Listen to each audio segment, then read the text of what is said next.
Hello everyone, my name is Giovanna Montpremier.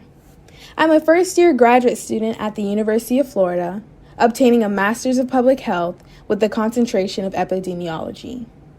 The study of this research was under the Dr. Liapai within the Department of Pediatrics.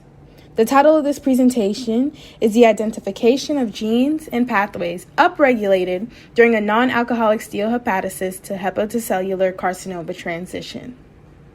To give our background, non-alcoholic fatty liver disease is the most common chronic liver disease in the United States. It affects 30% of adults and 13% of children. The cost burden to the United States as a result of this disease is $5 billion per year.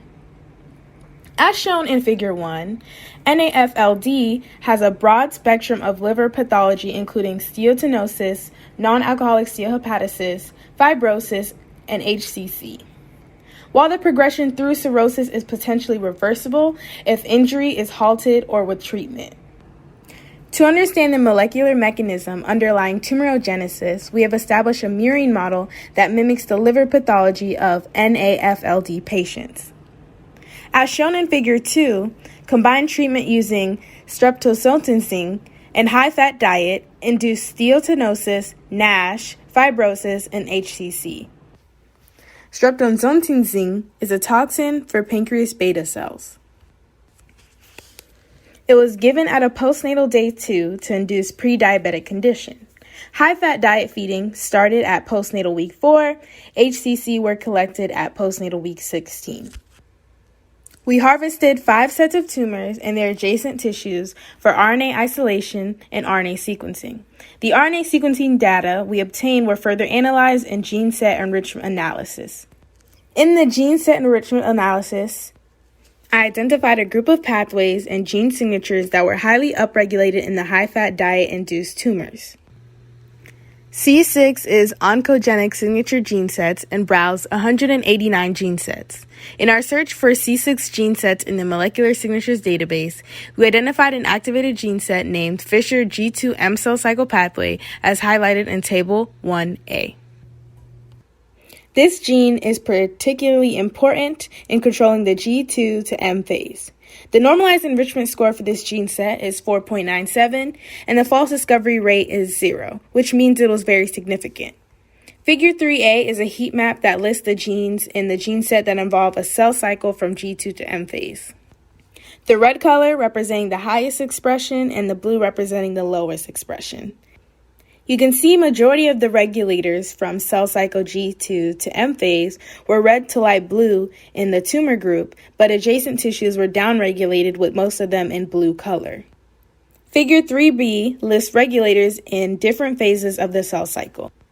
Some of the identified upregulated cell cycle regulators, including CDC25C, CCNB2, CCNB1, and CDC20, are indicated by green arrows in the heat map.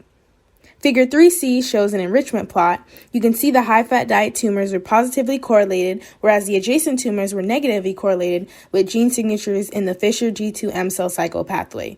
Given the fact that before cell prepare to divide, cells need to pass a checkpoint before G2 to M phase transition, as indicated by a dashed red line in the graph.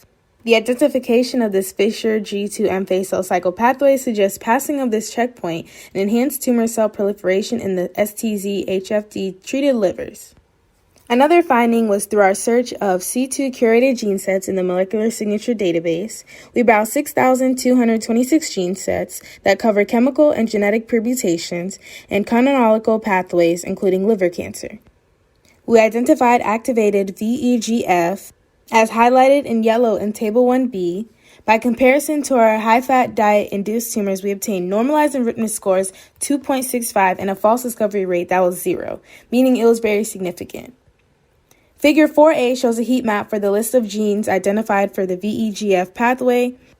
Figure 4B shows that the STZ-HFD-induced tumor exhibits positive correlation, whereas adjacent tissues have a negative correlation to the gene signatures in the VEGF-A pathway. As shown in Figure 4C, Tumor growth needs nutrients that are supplied from the blood vessels.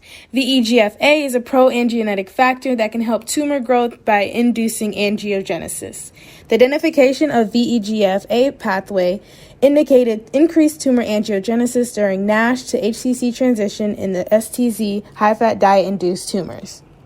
In conclusion, our GSEA analysis has demonstrated the upregulation of multiple gene sets, including Fisher G2M cell cycle and VEGF-A upregulation in the STZ high-fat diet tumors.